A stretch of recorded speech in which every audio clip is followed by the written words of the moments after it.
According to the ACCT3 financial textbook, adjusting entries are entries made to the general journal to record revenue earned but not recorded and expenses incurred but not recorded. In order to ensure that revenues and expenses are accurately recorded under the accrual basis of accounting, where revenues are recorded when they are earned and expenses are recorded when they are incurred, accounting systems use adjusting entries. The process of recording and posting adjusting entries is the fourth step in the accounting cycle. It occurs at the end of each accounting period after the trial balance is prepared.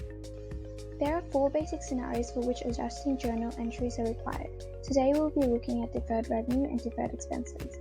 Deferred revenue is when cash is received before revenue is earned, while deferred expense is when cash is paid before expense is incurred. Note that adjusting entries does not include the cash account, because when the adjusting entries are recorded, cash transaction has already taken place or will take place in the future.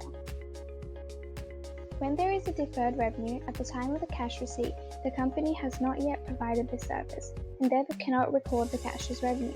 Instead, it must be recorded as a liability, as they remain obligated to the customer till they have earned their revenue. To illustrate this, suppose that a company sells 12-month subscriptions to its service. On 1st of June, the company receives a total of $420. To record this transaction, the following entry will be made. On 1st of June, cash will be debited $420 and unearned subscription revenue will be credited $420. Suppose that the company prepares financial statements at the end of each month. As of 30th June, the company has provided 1 month of services and therefore earned 1 month of revenue, or $35. As the company earns its revenue by providing their service, the liability account is decreased and the related revenue account is increased. To record this transaction, the following entry will be made. On 30th June, unearned subscription revenue will be debited $35 and subscription revenue will be credited $35.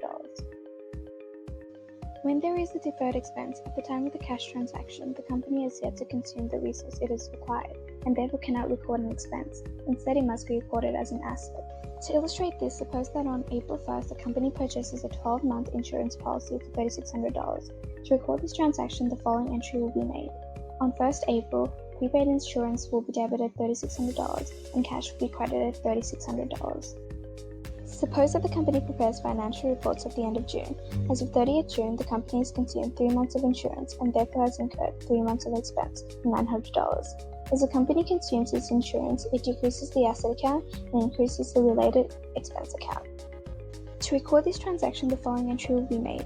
On 30th June, insurance expense will be debited $900 and prepaid insurance will be credited $900.